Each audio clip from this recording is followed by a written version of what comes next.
വളരെ കുറഞ്ഞ പൈസക്ക് ഒരു ഡെവലപ്പർ ഒരു ഡൊമൈൻ വാങ്ങി വെച്ചു. പക്ഷെ പിന്നീട് റിലയൻസിന് വലിയൊരു പ്രശ്നമായത്. നമുക്ക് ഈ സംഭവം അറിയുന്നതാണ്.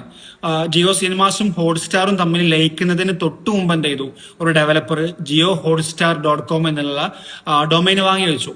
ഇതുമൂലം റിലയൻസിന് ഒരുപാട് പ്രശ്നങ്ങൾ ഉണ്ടായിട്ടുണ്ട് അല്ലെ. നമുക്ക് ഈ സംഭവം അറിയുന്നതാണ്.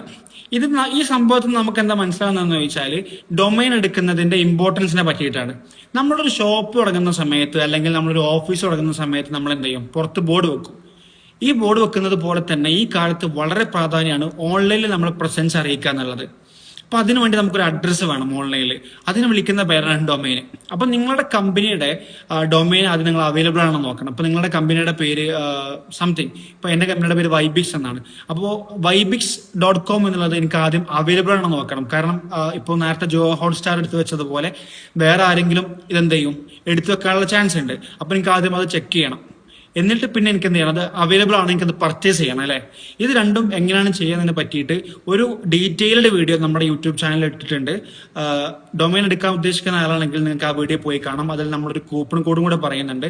അത് ഉപയോഗിച്ചാൽ നിങ്ങൾക്ക് ചെറിയ ശതമാനത്തിലുള്ള ഡിസ്കൗണ്ടും കിട്ടും.